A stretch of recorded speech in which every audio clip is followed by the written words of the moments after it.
नमस्कार, मैं हूं आपके साथ नेहा शर्मा और आप देख रहे हैं हमारा विशेष कार्यक्रम आध्यात्मिक ज्ञान चर्चा। और आइए शुरुआत करते हैं कार्यक्रम की और जानते हैं विचार जगत गुरु तत्वदर्शी संत रामपाल जी महाराज, सतलोक आश्रम बरवाला, जिला हिसार हरियाणा, बनाम हंसादेश पंथ के प्रमुख संत श्री सतपाल जी महाराज, पंजाबी बाग, दिल्ली के विचार। दर्शकों, आज हम बात करेंगे साधना टीवी चैनल के माध्यम से आदरणीय संत सतपाल जी महाराज जी से। तो चलिए चर्चा को आगे बढ़ाते हुए सबसे पहले हम महाराज जी का स्वागत करते हैं। महाराज जी, आपका बहुत बहुत प्रणाम। धन्यवाद, नमस्कार। अब हम जानना चाहेंगे कि आपके इष्ट देव कौन है? हमारे इष्ट देव जो हैं हमारे सद्गुरु हैं, जिन्होंने हमको ज्ञान दिया और उन्हीं में हम श्रद्धा और निष्ठा रखते हैं। महाराज जी, जैसे अभी हमने आपसे जानना चाहा था कि आपके इष्ट देव कौन हैं, तो आपने बताया कि हमारे इष्ट देव हमारे सतगुरु हैं। तो सतगुरु से आपका क्या तात्पर्य है? कृपया इस पर प्रकाश डालें। सद्गुरु हमारे हंस जी महाराज, हमारे जो सद्गुरु, जो हमारे ज्ञानी गुरु हैं। वैसे तो गुरु की परंपरा बड़ी अर्वाचीन परंपरा है, पर वो हमारे इष्ट देव हैं। अभी आपने सुने हंसादेश पंथ के प्रमुख संत श्री सतपाल जी महाराज, पंजाबी बाग, दिल्ली के विचार। और आइए अब जानते हैं जगत गुरु तत्वदर्शी संत रामपाल जी महाराज, सतलोक आश्रम बरवाला, जिला हिसार हरियाणा के विचार। महाराज जी, आप जी का इष्ट देव कौन है?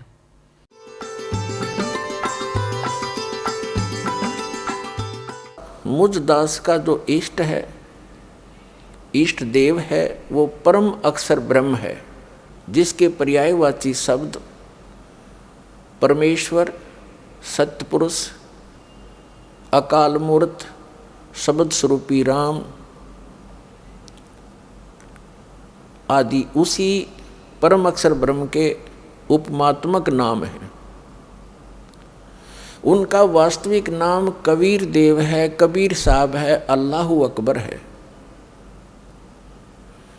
इसी परमेश्वर ने सर्व ब्रह्मांडों की उत्पत्ति की, सभी प्राणियों की। ये सर्व उत्पादक प्रभु है।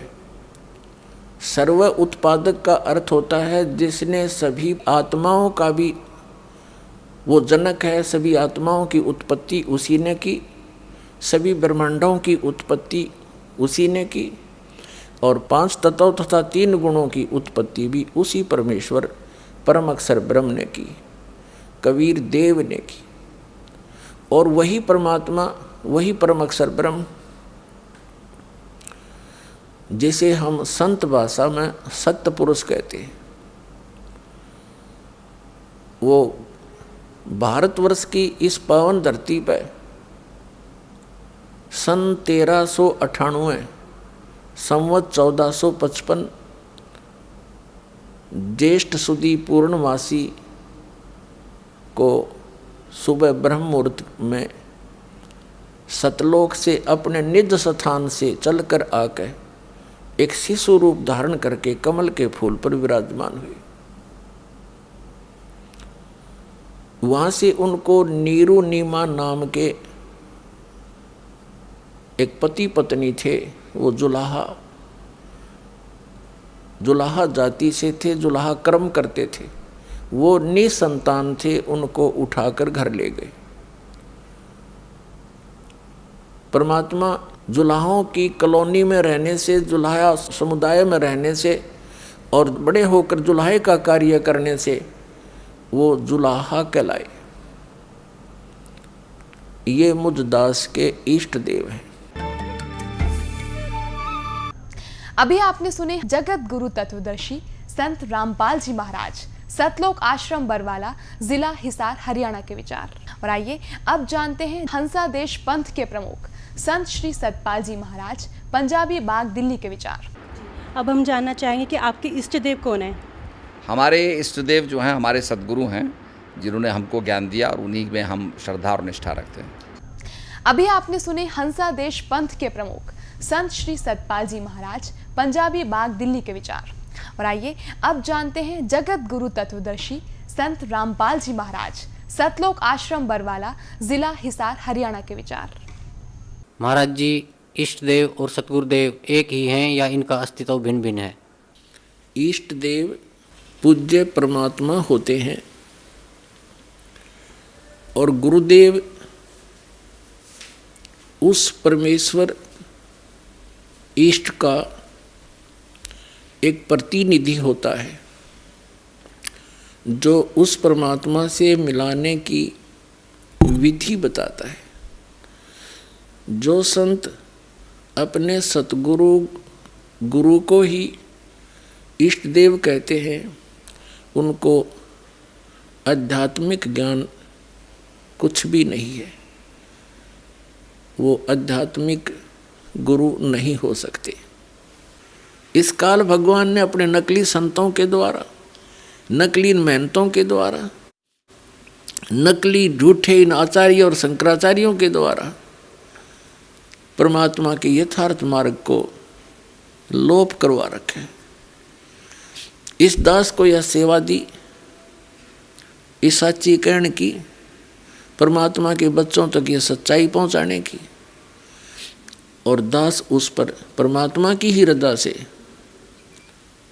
अग्रसर है और अंतिम श्वास तक इस सच्चाई को, परमात्मा के यथार्थ ज्ञान को ऐसे ही बोलता रहूँगा और परमात्मा के बच्चों तक ये संदेश पहुँचा के छोड़ूंगा।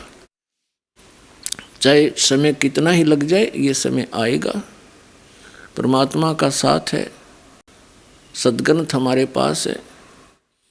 संत का जो शस्त्र है, संत का शस्त्र सद्ग्रंथ है, उसका ज्ञान होता है।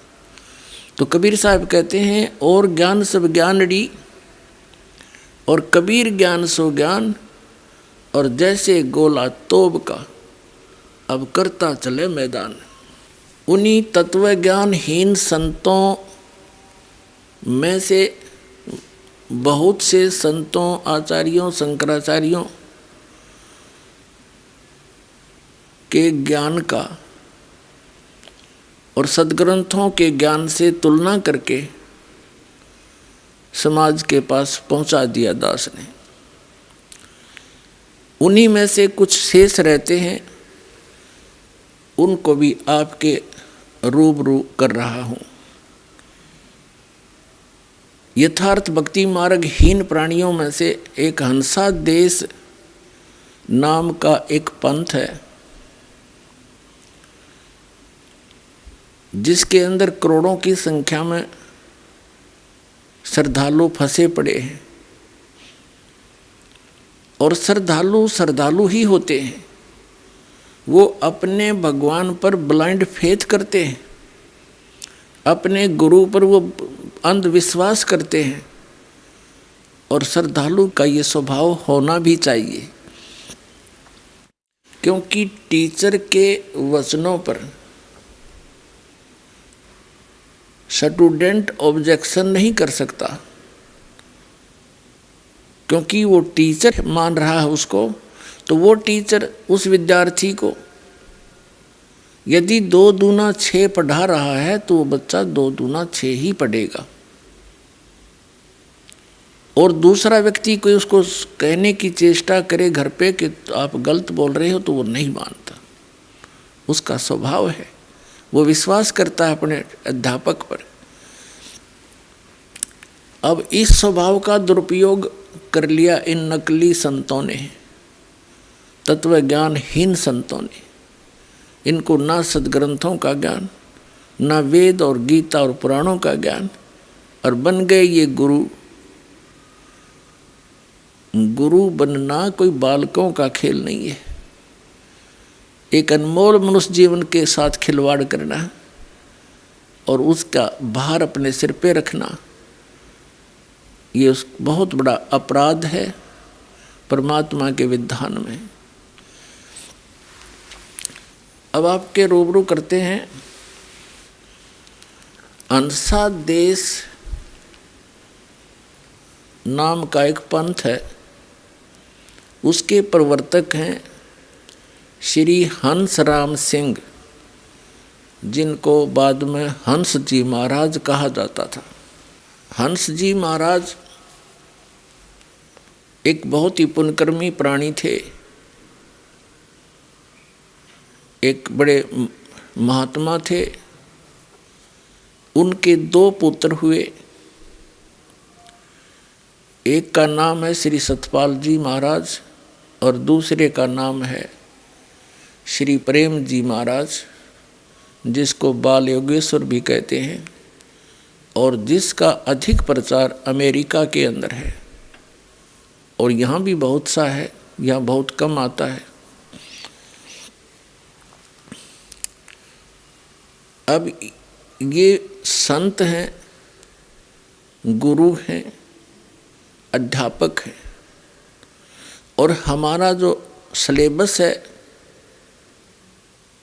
हम विद्यार्थी हैं, आप जी विद्यार्थी हैं, और हमारा आध्यात्मिक जो पाठ्यक्रम है, सिलेबस है, पवित्र श्रीमद् भगवत गीता, पवित्र चारों वेद और पवित्र पुराण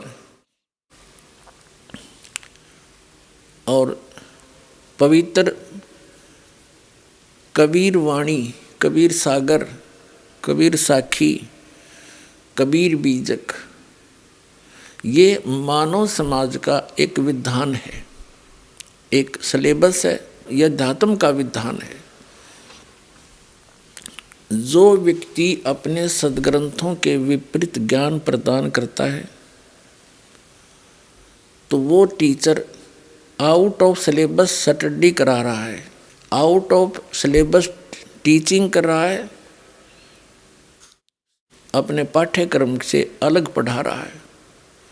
जैसे कोई अध्यापक पाठ्यक्रम के अतिरिक्त ज्ञान देता है तो वो टीचर ठीक नहीं, वो शत्रु है विद्यार्थियों का। तो ये कार्य वर्तमान के सभी संत, महंत और आचार्य, शंकराचार्य कर रहे हैं। ये दास बड़ी श्रद्धा से इन्हीं धर्मगुरुओं को तत्व ज्ञान युक्त मानकर इनसे प्राप्त ज्ञान के आधार से वही सर्व पूजाएं किया करता था। जिस दिन से ये तत्व ज्ञान की रोशनी हुई,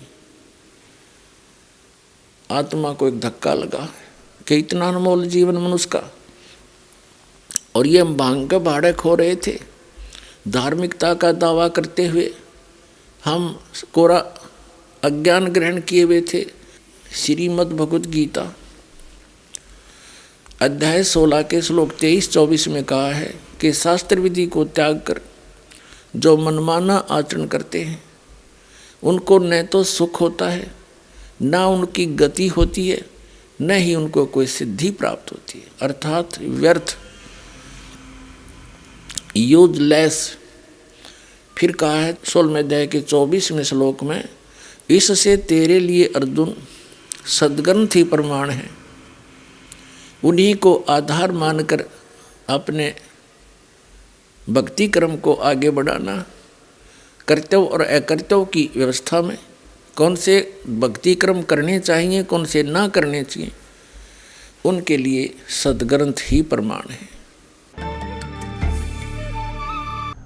अभी आपने सुने जगत गुरु तत्वदर्शी संत रामपाल जी महाराज, सतलोक आश्रम बरवाला, जिला हिसार, हरियाणा के विचार। और आइए अब जानते हैं हंसादेश पंथ के प्रमुख संत श्री सतपाल जी महाराज, पंजाबी बाग, दिल्ली के विचार। जो दीक्षा आप देते हैं वो आपको अपने गुरु से मिली है या खुद से आप दीक्षा देते हैं अपने भक्तों को? हमारे सदगुरु से मिली, हमारी गुरु परंपरा में, संत परंपरा में गुरु से मिली। महाराज जी, जब पूजा की विधि बताते हैं, श्रीमद् भागवत गीता में ये वर्णित है, ये चीज़ क्या? ये मैंने इसलिए आपको श्रोत्रिय ब्रह्मनिष्ठ कहा कि शास्त्रों के आधार पर, जो शास्त्रों में लिखा है उसके आधार पर सदगुरु ज्ञान देते हैं, शास्त्रों द्वारा प्रतिपादित, इसलिए उनको श्रोत्रिय ब्रह्मनिष्ठ कहते हैं। अभी आपने सुने हंसादेश पंथ के प्रमुख संत श्री सतपाल जी महाराज, पंजाबी बाग, दिल्ली के विचार। और आइए अब जानते हैं जगत गुरु तत्वदर्शी संत रामपाल जी महाराज, सतलोक आश्रम बरवाला, जिला हिसार, हरियाणा के विचार। श्री सतपाल जी महाराज तथा श्री प्रेम रावत जी, जिसको बालयोगेश्वर जी कहते हैं, ये दोनों महाराज श्री हंस जी महाराज के पुत्र और उनके शिष्य हैं।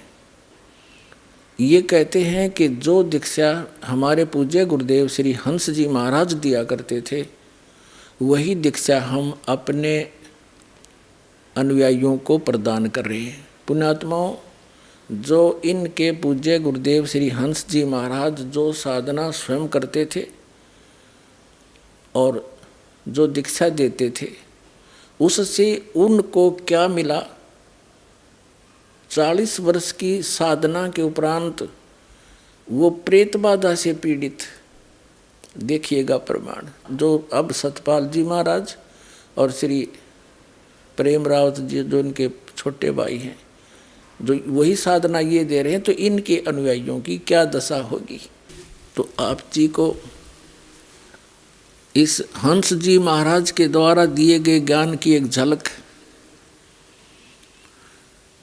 और जो भक्ति वो किया करते थे और कराया करते थे, वो शास्त्र अनुकूल है या शास्त्र के विरुद्ध, और जो साधना वो किया करते थे उस भक्ति से उनको कितना लाभ या हानि हुई, तो उससे ये स्पष्ट हो जाएगा कि वो साधना उचित थी या अनुचित थी। ये आपके रूबरू करते हैं। ये एक पुस्तक है, देखिएगा, ये एक पुस्तक है अमृत के कलश, श्री हंस जी महाराज जीवन एवं दर्शन। संपादक हैं चमन लाल टंडन, MA MAd, दिल्ली विश्वविद्यालय, MA। और ये कहाँ से प्रकाशित है?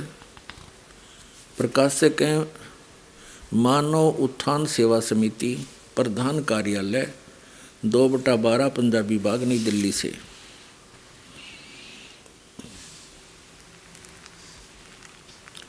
मुद्रक में photo composing Rajeshwari photo setters private limited, 2/12 Punjabi Bagh, Nai Delhi से। इनके जन्म के विषय में थोड़ी सी बताते हैं। प्रश्न नंबर 50 पे, इनका जन्म गाड़की सेड़िया पट्टी तलाई पौड़ी गढ़वाल में 8 नवंबर सन 1900 को सूर्यवंशी परिवार में हुआ। इनका जन्म का नाम हंसराम सिंह था। इनके पिता का नाम श्री रणजीत सिंह रावत था एवं दादाजी का नाम श्री हेमंत सिंह रावत था, जो देशवाल रावत के वंश के साधारण कृषक थे। इनकी माता का नाम श्रीमती कालंदी देवी था। कालंदी देवी बहुत ही धर्मपरायण एवं भक्त हृदय नारी थी। महादेव और पार्वती के प्रति उनकी दृढ़ आस्था एवं श्रद्धा थी। उनके मंदिर में सदा पूजन हेतु जाती थी। श्री महाराज जी बताया करते थे, श्री हंस जी महाराज बताया करते थे कि उनकी माँ उनको भी अपने साथ मंदिर ले जाती थी और वहाँ मैं महादेव और पार्वती को साक्षात खड़े देखता था। इस प्रकार बचपन से ही उनके अंदर भगवान दर्शन की तीव्र लगन पैदा हो गई थी। बाल्यकाल से ही वह एक विलक्षण बालक थे। हंसी की छटा इनके मुख पर मंडल पर सदा गुलाब के फूल की तरह खिली रहती थी। आगे बताते हैं। प्रश्न नंबर 51 पर पढ़ते हैं। प्रश्न नंबर 51 पर, बाल्यकाल से ही वे एक सिद्ध पुरुष थे। बचपन से ही सिद्ध पुरुष थे। अपने पूर्व जन्म की कमाई के कारण स्वतः ही ध्यान मग्न हो जाते थे और अपने आप को ईश्वर प्रेम में खो बैठते थे। 1966 की गुरु पूर्णिमा के अवसर पर अपने बचपन के बारे में बताते हुए श्री महाराज जी कहने लगे, 1966 में ही इनकी मृत्यु हो गई थी। उसी से 1 महीने 2 महीने पहले की बात है। अवसर पर अपने बचपन के बारे में बताते हुए श्री महाराज जी कहने लगे कि मुझे बचपन से ही बहुत लगन थी। मैं बिल्कुल छोटा 8 वर्ष का था तो कई बार मैंने भगवान के दर्शन किए और अक्सर मेरी समाधि लग जाती थी। जब मैं अपनी ताई जी से कहता था तो वो कहती थी कि ऐसा हो ही जाता होगा।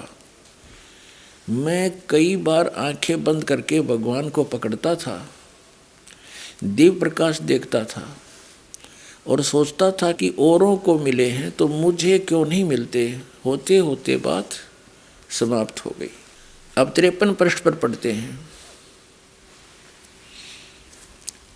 आत्मज्ञान की खोज में महाराज जी हर धर्म संप्रदाय के लोगों से मिले, बातचीत करते थे और जो स्वतः उनको आंतरिक अनुभव होते थे उनके बारे में पूछते थे। भिन्न भिन्न धर्म सिद्धांतों का अध्ययन भी इस काल में महाराज जी ने किया, लेकिन किसी ने भी उन्हें प्रत्यक्ष अनुभूति का आश्वासन नहीं दिया। केवल किताबी ज्ञान या शास्त्रीय मत को ही संत महात्मा उनके सामने रखते रहे। उन्हें आत्म संतुष्टि नहीं मिल सकी। उनके अंदर तो उस परम सत्ता के प्रत्यक्षीकरण की जिज्ञासा प्रबल हो चुकी थी। अधिकांश साधुओं को उन्होंने केवल दिखावे का साधु ही पाया। संयोगवश लाहौर में श्री महाराज जी की भेंट एक ऐसे संत पुरुष से हुई जिनसे दीक्षा प्राप्त कर उनके जीवन का पूर्ण रूपांतरण हो गया और वे गुरु महाराज जी की छत्र छाया में अध्यात्म के गूढ़ रहस्यों और तत्व ज्ञान को सहज में समझ गए। यहाँ देखें, दिल्ली स्थित शक्ति नगर की कोठी में एक बार महाराज श्री प्रांगण में बैठे हुए थे। कुछ प्रेमी भी वहाँ पर दर्शन के लिए आए थे। महाराज जी प्रसन्न मुद्रा में थे। श्री महाराज जी अपने वचनों में अपनी तरफ से कुछ नहीं कहते थे, केवल महान पुरुषों की वाणियों के आधार पर ही लोगों को समझाया करते थे। मैं पास ही बैठा हुआ था। मैंने कहा, महाराज जी आप दूसरे महान पुरुषों की वाणियों को सुनाते हैं, लेकिन आप अपने अनुभव को कभी नहीं सुनाते हो। हमारी तो इच्छा है कि आप अपने बारे में कुछ बताएं। महाराज जी हंस पड़े और कहने लगे, अरे अभी तो मैं दूसरों संतों की महिमा सुनाता हूँ जिनकी लोग पूजा करते हैं, और देखो फिर भी लोग विरोध करते हैं। अगर मैं अपने अनुभव रखने लगा तो न जाने दुनिया के लोग मंसूर संत की तरह मेरी खाल उतरवा देंगे। अब देखो, ये पुण्य आत्मा थे। पूर्व जन्म की पुण्य कमाई से बचपन से ही इनके अंदर परमात्मा के पाने की लगन थी। समाधिस्थ हो जाते थे। भगवान शिव और पार्वती को साक्षात खड़ा देखा करते थे, जैसा ये बता रही। तो ये पूर्व जन्म के पुण्यकर्मी प्राणी थे। पूर्व जन्म के पुण्यकर्मी प्राणी ही परमात्मा की खोज में भटकते हैं, और यदि उनको सद्गुरु नहीं मिलते तो उनका अंत बहुत बुरा होता है, जैसा श्री हंसराज जी का हुआ। अभी दिखाऊंगा आपको। आगे पढ़ रहे हैं हम इसी चम्मन पृष्ठ पर। हम चम्मन पृष्ठ पर पढ़ते हुए आ रहे हैं। नीचे आ गए। श्री महाराज जी सुनाने लगे कि मैं सत्य की खोज में इधर उधर बहुत भटका। बचपन से मुझे प्रकाश दिखाई देता था, अनहद सुनाई देता था। मैं समझता नहीं था ये सब क्यों होता है। आखिर मेरे भाग्य बहुत अच्छे थे, मुझे गुरु महाराज मिल गए। अब 55 पर एक जगह ऐसे ही साधुओं का भंडारा था। मैं वहाँ गया।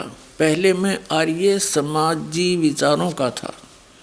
मुझे यह विश्वास था कि ओम से ज़्यादा कुछ नहीं है, और गायत्री मंत्र पर मुझे विश्वास था। मैंने वहाँ उन महापुरुषों का सत्संग सुना। उनकी बातें कुछ अटपटी सी लगी। सत्संग सुनने के पश्चात मैंने कहा कि बताओ क्या बताते हो। बोले कि फला जगह आना, वह हमारा आश्रम है। मैं वहाँ पहुँचा। बारिश हो रही थी, कपड़े भीग गए थे। बारिश में भीगता हुआ गया था। महात्मा जी मुझे देखते ही हंस पड़े। उन्होंने कहा कि कल आना, कल बताऊंगा। मैंने एक बड़ा भारी दृष्टांत प्रस्तुत किया। अब हम आगे चलेंगे, अपने मतबल का पढ़ेंगे। 57 पर आ जाते हैं। 57 पृष्ठ पर हम पढ़ रहे हैं अमृत के कलश पुस्तक। अगले दिन मैं कितनी मुश्किल से पहुंचा, यह एक लंबी कहानी है। वर्षा हो रही थी, रास्ते में नदी पड़ती थी। नदी को पार करके मैं रास्ता भूल गया, लेकिन ढूंढते ढूंढते आश्रम तक पहुंचा तो गुरु जी ने कहा आ गए। भीग गया था फिर और वस्त्र पहने मैंने। तब उन्होंने एक प्रेमी से कहा कि कमरे में कुछ बिछा दो। फिर मुझे वहाँ ले गए और आसन पर बैठाया।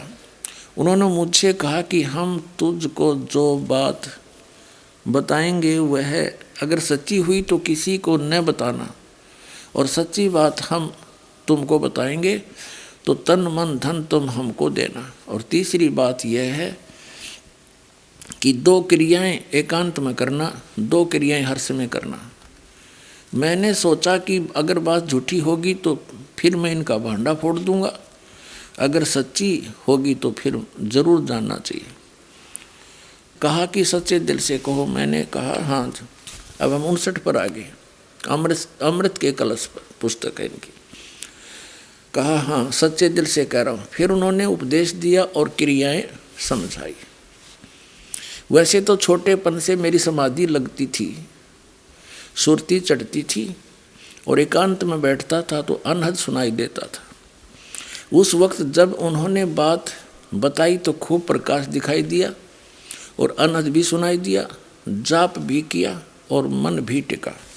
तीसरे दिन मैं नहा धोकर खूब साफ कपड़े पहनकर एकांत कोठड़ी में बैठ गया और मैंने ये प्रण किया कि अगर भगवान है तो मुझे दर्शन देगा, नहीं तो मैं नासवान हूँ तो नष्ट हो जाऊंगा। कोई बात नहीं, अगर अमर भी हूँ तो किसी योनि में भी जाऊंगा तो आगे परमात्मा का नाम कभी नहीं लूँगा। ऐसा करके सुमन किया तो झट लाइट आने लगी और एकदम सुरती चढ़ गई। मेरी समाधि लग गई। भगवान मेरे सामने खड़े थे। गुरु महाराज जी की लीला का क्या वर्णन करूं, यानी उसके सामने ये इनके गुरु महाराज आ खड़े हुए। अब भी कई दफ़े साक्षात दर्शन देते हैं, लेकिन यह सब के करने की बात नहीं है, क्योंकि गुरु महाराज ने कहा था कि यह तेरे पूर्व जन्म की ये हम 60 पाएंगे कि तेरे पूर्व जन्म की कमाई है, और कहा कि तुमने करोड़ों व्यक्तियों को ज्ञान देना है। अपने आत्माओं दास जो बार बार कहता आ रहा है, ये प्रमाणित हो रही है कि ये पूर्व जन्म के पुण्यकर्मी प्राणी थे, साधक थे। ये भी स्पष्ट कर रहे हैं इनके गुरु जी कि ये तुझे होगा है, अंदर प्रकाश दिख गया, तेरी समाधि लगी, क्योंकि तू तेरे पूर्व जन्म की कमाई है और ये और किसी को नहीं हो सकेगी। जब एक क्रिया को सभी कर रहे हैं तो सभी को होनी चाहिए। एक को क्यों हुई, औरों को क्यों ना हो? तो ये बड़ा एक झंझट है, काल का जाल है, और अब इसको समझना अच्छी तरह से, अपने आप को बचाना है हम सब ने। ये पुण्यकर्मी प्राणी थे, पिछले पुण्यकर्म इसके बहुत ज़्यादा भक्ति थी। जैसे इन्वर्टर की बैटरी चार्ज होती है, आगे चाहे चार्जर लगाओ चाहे ना लगाओ उसमें, फिर भी उससे बहुत कुछ लाइट जगती है, पंखे भी चलते हैं। और जब चार्जर के अभाव से उसकी पूर्व की अक्षमता समाप्त हो जाती है, एक ही दम सब सुविधाएं बंद हो जाती हैं। और यही दशा इस हंस जी महाराज के साथ हुई, अभी प्रमाणित करते हैं। अब ये आर्य समाज के विचारों से प्रभावित था और ओम नाम का जाप करता था। एक ऐसा अनाड़ी संत मिल गया इस पुण्यात्मा को, उसने वो ओम नाम भी छुड़वा दिया। आँख कान बंद करके एकांत स्थान में ये डले डौड़ फैला दिया। ये हठ योग किसी संत ने कराया नहीं, किसी सदग्रंथ में प्रमाण नहीं। गीता जी के अध्याय नंबर 3 के श्लोक नंबर 4, 5, 6, 7, 8 में स्पष्ट किया हुआ है कि अर्जुन एकांत स्थान पर बैठ के साधना करेगा, तेरा निर्वाह कैसे होगा? तो ऐसे कर्म तो ढोंगी लोग करते हैं, पाखंडी। ये देखिएगा, ये श्रीमद् भगवत गीता जयदयाल गोविंद का इसके अनुवादक हैं, गीता प्रेस गोरखपुर से प्रकाशित है। अध्याय नंबर 3 का। ये है अध्याय नंबर 3 और श्लोक नंबर हम 4 से पढ़ेंगे। मनुष्य ने तो कर्मों का आरंभ किए बिना निष्कर्मता को यानी योग निष्ठा को प्राप्त हो सकता है, और न कर्मों के केवल त्याग मात्र से सिद्धि यानी सांख्य निष्ठा को प्राप्त हो सकता है। 5वां, निसंदेह कोई भी मनुष्य किसी काल में क्षण मात्र भी बिना कर्म किए नहीं रह सकता, क्योंकि सारा मनुष्य समुदाय प्रकृति जन गुणों द्वारा परवश कर्म करने के लिए बाध्य किया जाता है। अब आगे देखो 6वां श्लोक। अब ये 6वां श्लोक है। 6वां श्लोक 5वां हमने पढ़ लिया। जो मूढ़ बुद्धि मनुष्य यानी मूर्ख समस्त इंद्रियों को हठपूर्वक ऊपर से रोककर मन से इंद्रियों के विषयों का चिंतन करता रहता है, वह मिथ्याचारी दम्भी यानी पाखंडी कहा जाता है। 7वें में कहा है कि किंतु हे अर्जुन, जो पुरुष मन से इंद्रियों को वश में करके अनासक्त हुआ समस्त इंद्रियों द्वारा कर्म योग का आचरण करता हुआ यानी काम करते करते उठते बैठते चलते फिरते करता है, वही श्रेष्ठ है। तो 8वां क्या लिखा है? अध्याय 3 का 8वां श्लोक। तू शास्त्र विहित कर्तव्य कर्म कर, जो सदग्रंथों में प्रमाण है वो कर्म कर, उसके अनुसार साधना कर, करने योग्य कर्म कर, क्योंकि कर्म न करने की अपेक्षा कर्म करना ही श्रेष्ठ है, तथा कर्म न करने से तेरा शरीर निर्वाह भी तो नहीं सिद्ध होगा। अब इससे क्या सिद्ध हो गया कि सदग्रंथों में जो प्रमाणित साधना है उस साधना को तू कर। वो साधना क्या है, कौन सी है, कहाँ प्रमाण है? जैसे श्रीमद् भगवत गीता अध्याय नंबर 8 के श्लोक नंबर 13 में गीता ज्ञानदाता कहता है, ओम इति एकाक्षरम ब्रह्म व्यवहारण माम अनुसमरण यह परियाति तजन देहम स याति परमाम गति। मुझ ब्रह्म का एक ओम अक्षर है, नथिंग एल्स, बस यही है। उच्चारण करता हुआ जो व्यक्ति शरीर त्याग कर जाता है यानी इसका श्रवण करता हुआ, उच्चारण करके श्रवण करता हुआ जो व्यक्ति शरीर त्याग कर जाता है, स याति परमाम गति, वो ओम मंत्र से मिलने वाली परम गति को प्राप्त होता है। गीता जी में इसके अतिरिक्त कोई मंत्र नहीं है इस ब्रह्म की साधना का। फिर इसमें 2 परमात्माओं का विशेष रोल है, एक ये गीता ज्ञानदाता, एक परम अक्षर ब्रह्म। गीता ज्ञानदाता श्री कृष्ण जी में प्रवेश करके बोल रहा है, ये ब्रह्म है। श्री कृष्ण जी के अंदर बोल रहा है, ये ब्रह्म है, सरपुरुष है, इसको ज्योत स्वरूपी निरंजन काल भी कहा है कबीर परमेश्वर ने। और ये स्वयं भी गीता जी अध्याय नंबर 11 के श्लोक नंबर 32 में कहता है कि अर्जुन, मैं काल हूँ, अपरिवर्त हुआ हूँ, सबको खाने के लिए आया हूँ, इन सब का नाश कर दूंगा, तो ना युद्ध करेगा तो भी मैं इनको मार डालूंगा। ये काल है। श्री कृष्ण जी में प्रवेश करके ये गीता जी का ज्ञान बोल रहा है और ये कह रहा है कि ओम मंत्र मेरा है, मुझ ब्रह्म का, और इसका जाप करने से ही वो परम गति होगी जो ओम मंत्र से होनी है। ओम मंत्र से कहाँ जाएगा व्यक्ति? ब्रह्मलोक में जाएगा। और ब्रह्मलोक पर्यंत भी पुनरावृत्ति के अंदर वहाँ गए हुए प्राणी भी वापस आते हैं, उनका भी जन्म मृत्यु सदा रहता है। 8वें अध्याय के 16वें श्लोक में गीता जी में स्पष्ट किया है। और गीता ज्ञानदाता गीता अध्याय नंबर 2 के श्लोक नंबर 12 में, गीता अध्याय नंबर 4 के श्लोक नंबर 5 और 9 में ये स्पष्ट करता है कि अर्जुन, तेरे और मेरे बहुत जन्म हो चुके हैं, तू नहीं जानता, मैं जानता हूं। मेरे जन्म और कर्म दिव्य हैं। श्रीमद् भगवत गीता अध्याय नंबर 10 के श्लोक नंबर 2 में भी ये स्पष्ट करता है कि मेरी उत्पत्ति तो हुई है, लेकिन मेरे जन्म को ये देवता लोग और ऋषि लोग नहीं जानते, क्योंकि ये मुझसे उत्पन्न हुए। और इसकी उत्पत्ति यानी पिता की उत्पत्ति को कौन बता सकता है? दादाजी बता सकते, यानी पिता के पिता। तो बच्चों को अपने पिता की जन्म के बारे में जानकारी नहीं होती। तो ये जितने भी यहाँ 21 ब्रह्मांड के अंदर प्राणी हैं, ये सभी काल और दुर्गा से उत्पन्न हैं। तो हम यहाँ के प्राणी इस काल के जन्म को कैसे जान सकते? इस ज्योत स्वरूपी निरंजन काल के पिता ने, ब्रह्म के पिता ने, यानी कबीर परमेश्वर जी ने, उस अमर पुरुष ने आकर के इसकी जन्म तिथि बताई।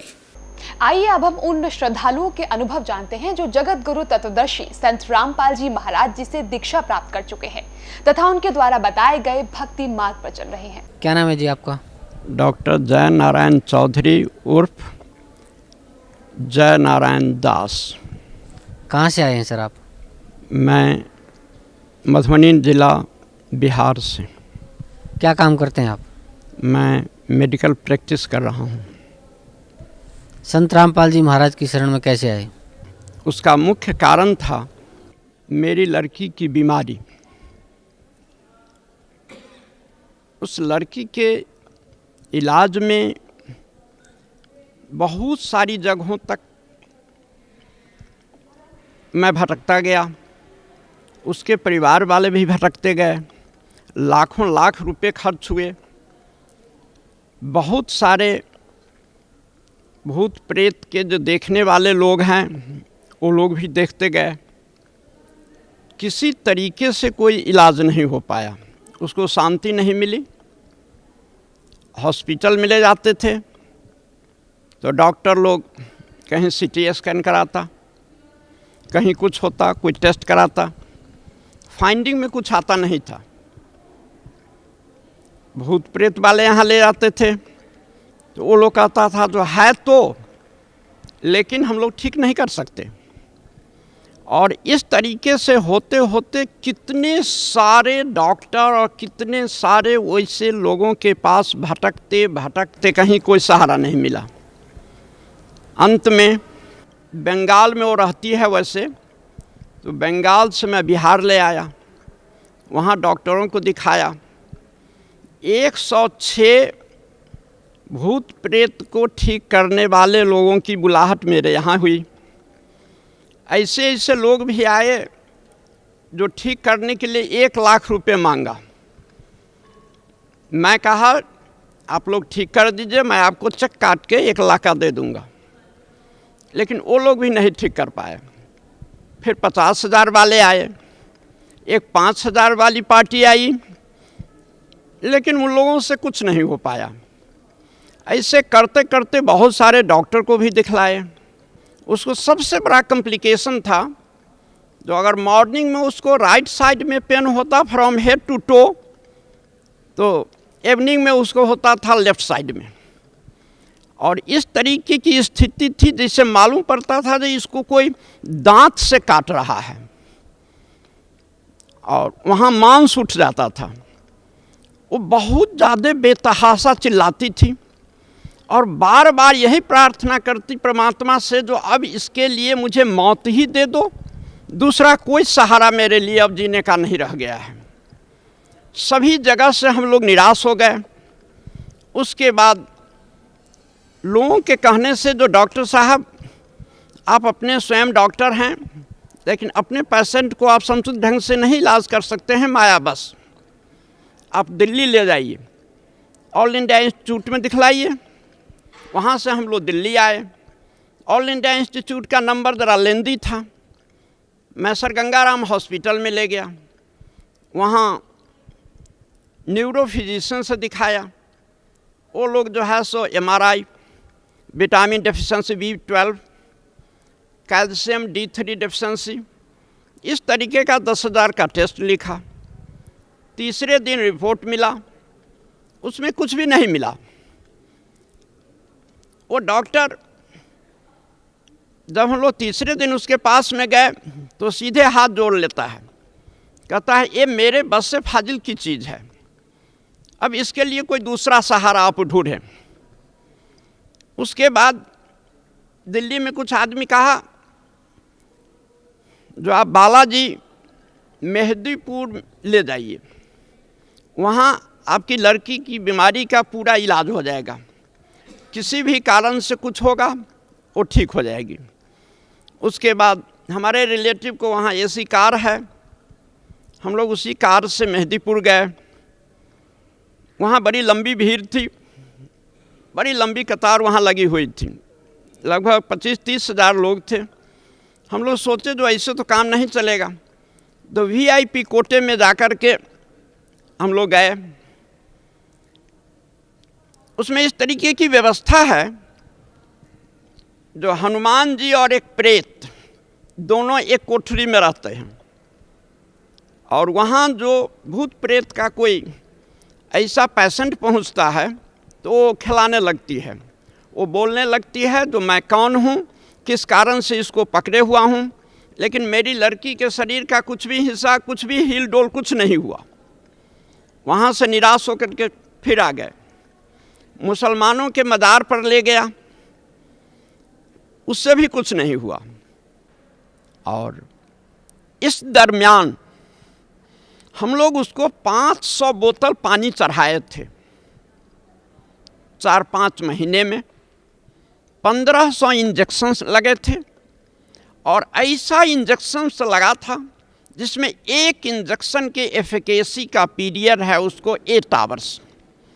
अगर कैंसर पेशेंट को हम लोग एक इंजेक्शन दे देते हैं तो 8 घंटे तक निश्चिंत होकर के सोता है, लेकिन वैसा इंजेक्शन उसके साथ 7-8 पड़ते थे और आँख भी नहीं झपकती थी।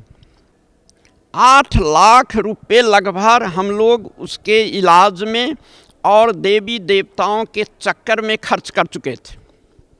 एक रोज़ हम लोग दिल्ली से कार से यहाँ आए, सत्संग चल रहा था, लड़की को भी नाम उपदेश दिलाया, मैं भी नाम उपदेश ले लिया, और गुरु महाराज जी से आशीर्वाद लेने के लिए जब हम लोग आए, यही 7 जगह है, इसी में हम लोग आए, कारण उसकी चिल्लाहट बढ़ रही थी। कुछ महिला सेवादारनी के साथ वो भी लाई गई, और मैं यहाँ खड़ा था। गुरु महाराज जी, संत रामपाल जी महाराज जब रागिनी को देखे तो बिना नाम पूछे हुए कहते हैं, रागिनी तुम्हें काल पकड़ लिया है, ब्रह्मा विष्णु महेश कोई भी तुमको ठीक नहीं कर सकते, दुर्गा तुमको ठीक नहीं कर सकती, परमात्मा ही तेरी बीमारी का इलाज करेंगे और तुम ठीक हो जाओगी। अब बेटिया तुम फिक्र मत करो। और इतना कहने के बाद गुरु महाराज जी उसे चरणामृत दे दिए अपने हाथ से, और फिर उसके बाद जहाँ मैं खड़ा था, मैं प्रार्थना करने के लिए खड़ा हो गया। कहा, गुरु महाराज जी मेरी बच्चियाँ आई है, बहुत जगहों से घूम कर के आई है, कोई सहारा इसको नहीं मिल रहा है, आप इस पर कृपा करें। गुरु महाराज कहते हैं, हाँ हाँ रागिनी उसका नाम है, उसको मैं आशीर्वाद दे दिया हूँ, परमात्मा की भक्ति करेगी और बीमारी ठीक हो जाएगी। और यही हुआ। उसी समय से उसके शरीर का पूरा दर्द समाप्त हो गया। बंगाल में दिखाए, बिहार में दिखाए, दिल्ली दिखाए, राजस्थान दिखाया, अंत में हरियाणा सतलोक आश्रम में संत रामपाल जी के माध्यम से इसका सही इलाज हो पाया और जादू की तरह असर हुआ। जादू भी इससे हम समझते हैं कुछ लेट में असर करेगा, जिससे कुछ मिनट जब तक वो मंत्र पढ़ेगा, कुछ छड़ी घुमाएगा, तब कहीं असर करे।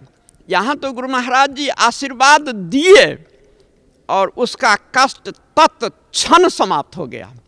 वो लड़की अभी तक स्वस्थ है, दुरुस्त है। संत रामपाल जी महाराज की शरण में आने से पहले आप कौन सी भक्ति करते थे? शुरू में मैं भगवान शंकर की पूजा किया करता था, मैं जब बहुत छोटा था। उसके बाद 14 नवंबर 1984 को बाल योगेश्वर से दीक्षा प्राप्त किया। 28 वर्षों तक मैं लगातार उनका शिष्य बना रहा। कहते तो बहुत सारी चीज़ें, लेकिन वास्तविक मुझे आंतरिक अनुभव नहीं हुआ। सुनाया करते थे जो परमात्मा निराकार हैं, गीता का श्लोक सुनाया करते थे, जो न वेदैर न तपसा न दानेन चज्जया शक्य एवं विधो द्रष्टुम दृष्टमान सिमांग था। उसको तो तुम देख नहीं सकते हो, अनुभव कर सकते हो। और जिस चीज को अनुभव कराते थे, जब मैं बीजक में कभी कभी पढ़ता था तो वहाँ का वर्णन कुछ और मिलता था और इन लोगों के कहने का वर्णन कुछ और था। तो मुझे इस तरीके की स्थिति महसूस हुई जो मैं बुरी तरीके से ठगा जा रहा हूँ। मैं 8 वर्षों से केंद्र सहायक था। मेरे चलते बहुत सारे लोग उनके शिष्य हो गए। मुझे कुछ भी अनुभव नहीं हुआ। किया तो मैं 28 वर्ष तक उसका अभ्यास, लेकिन जिस स्टेज से मैं शुरू किया था, जहां से मेरी यात्रा शुरू हुई थी, आध्यात्मिक यात्रा, जब तक मैं जगत गुरु तत्वदर्शी संत रामपाल जी महाराज की शरण में नहीं आए थे, तब तक मैं वहीं रुका था जहां से मेरी यात्रा शुरू हुई थी। कोई आध्यात्मिक लाभ तो नहीं मिला, उल्टे इतनी परेशानी मुझे हुई, जिस परेशानी का मैं वर्णन करने लगूं तो किताब लिख दी जाएगी। सतगुरु का काम होता है जो आफत से भी बचाए, शरीर रक्षा करे, बीमारी से भी दूर करे, आफत में सहारा हो, आर्थिक लाभ भी दे समय पर, और वो निरोग काया लेकर के सारा काम करे संसार में। अब परमात्मा स्वरूप संत रामपाल जी मिले, मुझ में स्थिरता आना शुरू हो गई। अब जो मैं ग्रंथ पढ़ता हूँ तो महसूस होता है जो ये वास्तविक गीता का जो ज्ञान है और सतलोक की प्राप्ति, वो सतगुरु के माध्यम से कैसे संभव हो पाएगा, वो रास्ता मुझे सुलभ हुआ और मैं बड़े निश्चिंत होकर के, बड़े शांत चित्त से मैं सुमिरन करता हूँ। और जब कभी गहरी नज़र गीता में या आध्यात्मिक ज्ञान गंगा पढ़ता हूँ तो अब मुझे वर्ड बाय वर्ड समझ में आता है, और मेरे कारण बहुत सारे लोग प्रभावित हो रहे हैं। और इसका मुख्य कारण है जो मैं वहाँ का प्रैक्टिशनर हूँ, 40 वर्षों से प्रैक्टिस करता हूँ। उससे पहले मैं एयरफोर्स में था। 4 मेडल भारत सरकार मुझे बांग्लादेश लिबरेशन के टाइम में मिला। ये इन्फ्लुएंस भी समाज में है। दूसरा इन्फ्लुएंस ये डॉक्टरी के कारण है। मैं BA MS पास किया, उसके बाद MD पास किया, उसके बाद FICA USA से लिया। FICA का फुल फॉर्म होता है fellow of the international college of angiology. Angiology means doctrine concerning vascular system, नारी संस्थान। अब प्रतिष्ठा वहाँ इस तरीके की बनी हुई है जो मेरी बात पर लोग यकीन करता है। मेरी लड़की की जो बीमारी थी उसका असर लाखों लाख लोगों के दिमाग में है। जो किसी तरीके से डॉक्टर साहब की लड़की का इलाज नहीं हो पाया। बंगाल में दिखाए, बिहार में दिखाए, दिल्ली दिखाए, राजस्थान दिखाया, अंत में हरियाणा सतलोक आश्रम में संत रामपाल जी वहाँ रहते हैं, उनके माध्यम से इसका सही इलाज हो पाया और जादू की तरह असर हुआ। जादू भी इससे हम समझते हैं कुछ लेट में असर करेगा, जिससे कुछ मिनट जब तक वो मंत्र पढ़ेगा, कुछ छड़ी घुमाएगा, तब कहीं असर करे। यहाँ तो गुरु महाराज जी आशीर्वाद दिए और उसका कष्ट तत्क्षण समाप्त हो गया। और मैं हृदय से गुरु महाराज जी को मैं कितना कितना धन्यवाद दूं। वो तो हमारे गुरु महाराज जी हैं, परमात्मा हैं, सब कुछ हैं। और मैं और एक बात कह देना चाहता हूँ, गुरु महाराज जी लाखों लाख उनके शिष्य होंगे, लेकिन मुझे मेरा नाम भी जानते हैं और बिना प्रार्थना किए हुए मुझसे ज़्यादा कदा पूछ देते हैं, जो कहो कैसा समाचार है, बेटिया का क्या समाचार है। उसके बाद अभी तक वो बहुत ठीक हाल में है। वास्तविक उसकी बीमारी का शुरुआत लगभग 10-12 बरस पहले हुआ, लेकिन हम लोग उसको सही ढंग से डिटेक्ट नहीं कर पा रहे थे। कभी अपेंडिक्स में दर्द हुआ तो उसको अपेंडिसाइटिस का ऑपरेशन करा दिए, गॉल ब्लैडर में पेन हुआ तो गॉल ब्लैडर का ऑपरेशन करा दिए, जब कहीं एब्डोमिनल एरिया के निचले हिस्से में दर्द हुआ तो किसी गायनेकोलॉजिस्ट से दिखा दिया, सर दर्द हुआ तो न्यूरोफिजिशियन से दिखा दिया। और सारे टेस्ट होते गए, होते होते अंत में कंक्लूजन कुछ भी नहीं निकला और हम लोगों के रुपए खर्च होते गए। और सारे होते होते में भी एक ऐसा स्थान हम लोगों को मिला जहां एक पैसे भी नहीं लगे, मुफ्त में भोजन मिला, मुफ्त में रहने की व्यवस्था हुई और ऐसा प्यार मिला जो इसको मैं शब्दों से व्यक्त नहीं कर सकता हूं। ऐसे तो मुझे कोई संबंधी भी हम लोगों से इतने अपनापन के साथ वो लोग नहीं बातचीत करते हैं जितने अपनापन के साथ गुरु महाराज जी सहृदयता पूर्वक हम लोगों से बातचीत करते हैं। और मैं बहुत बहुत गुरु महाराज जी का आभारी हूँ। ये मेरा जीवन कल्याण हो रहा है। अब ये परिस्थिति जो मेरी लड़की के साथ हुई है, ये सबों के हृदय में दया की भावना उत्पन्न हो गई। मेरे घर के नज़दीक से रास्ता है, जो कोई भी आदमी उस रास्ते से गुजरता तो यही कान लगा करके सुनता, जो क्या रागनी रो तो नहीं रही है, हंस रही है, इसका उम्मीद किसी को नहीं था। लेकिन ये था जो रो तो नहीं रही है डॉक्टर साहब की लड़की, लेकिन आज वही लड़की है जो सारे लोग देख करके इतने प्रसन्न होते हैं। और यहाँ का पता कितने लोग याद कर लिया, आया नहीं है बहुत लोग, लगभग 50 लोग मेरे साथ यहाँ आकर के उपदेश ले लिया। 100 किताब मैं मुफ्त में यहाँ से लोगों के नाम से भेजवा दिया बाय बुक पोस्ट। बहुत प्रसन्न हैं लोग, पढ़े लिखे लोग, एजुकेटेड लोग।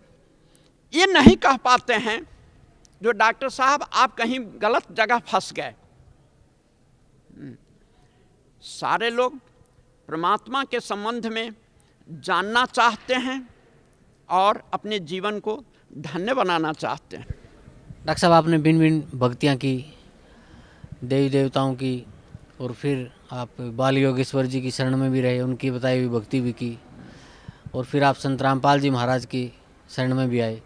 तो संत रामपाल जी महाराज से नाम उपदेश लेने के बाद आपको क्या लाभ मिला? प्रथम लाभ, मेरे मन में स्थिरता आई। दूसरा लाभ, मेरी लड़की की जो बीमारी थी, जिसका इलाज करा करके हम लोग विभिन्न जगहों से, विभिन्न डॉक्टरों से, हॉस्पिटल से, विभिन्न और भूत प्रेत के जानकारों से दिखला करके कहीं भी फायदा नहीं हुआ था। वो संत रामपाल जी महाराज की शरण में आने से तत्क्षण फायदा हुआ। और इसका जीता जागता उदाहरण मेरी लड़की मेरे बगल में है। अब उसके सेहत को देख लीजिए और उससे दो चार बातें जो पूछनी है उस बीमारी के संबंध में आप स्वयं पूछ सकते हैं। बहन जी, क्या नाम है आपका? रागिनी, कहाँ से आए? बिहार से। आपको क्या तकलीफ थी? बहुत बड़ा बीमारी हो गया था। जो आपको पिताजी ने बताया वो सत्य है क्या? हाँ, सत्य है। तो आपकी बीमारी कैसे ठीक हुई? यहाँ संत रामपाल जी महाराज के सामने आके बहुत दया किए, इसलिए मैं ठीक हो गई। जी, धन्यवाद बहुत।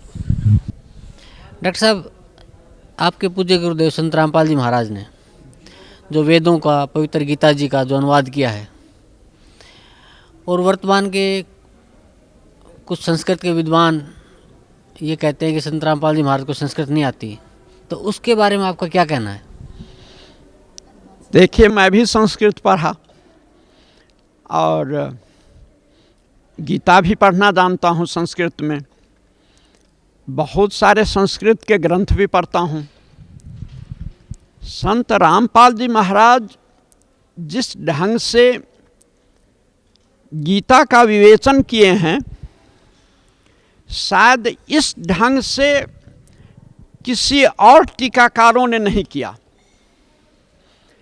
मैं विभिन्न टीकाकारों के पुस्तक को मैं पढ़ा, लेकिन टू द पॉइंट जिस तरीके से इनका उत्तर है और इनका अनुवाद है, इस तरीके से किसी भी संस्कृत जानकारों की किताबों में नहीं है। एक श्लोक है जो सर्वधर्मान परित्यज्य मामेकं शरणं व्रज। सारे अनुवादक व्रज को आना लिखा, जो मेरी सारे धर्मों को छोड़ करके तुम मेरी शरण में आ जाओ, जबकि व्रज का माने होता है जाना। अब तो ये समझ की बात है, जो जहाँ जाने की बात है वहाँ आना प्रश्न का उत्तर मिल रहा है। तो इसी से समझा सकता है जो दूसरे लोग दूसरे श्लोक सबका भी किस तरीके का अनुवाद किया होगा, और समझदार लोग समझ जा सकते हैं।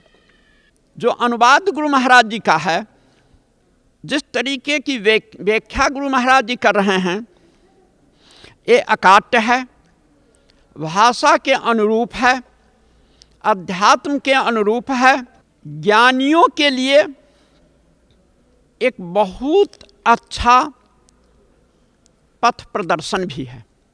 भगत समाज को क्या संदेश देना चाहते हैं? मैं भगत समाज को मेरे तरफ से यही संदेश है, जो संत रामपाल जी महाराज एक संत ही रूप में नहीं आए हैं, ये परम ब्रह्म परमात्मा स्वरूप हैं। इनकी आज्ञा को शिरोधार्य करके अपने जीवन को धन्य बनाइए और शाश्वत लोक को प्राप्त कीजिए। धन्यवाद आपका बहुत बड़ा, बहुत बहुत धन्यवाद।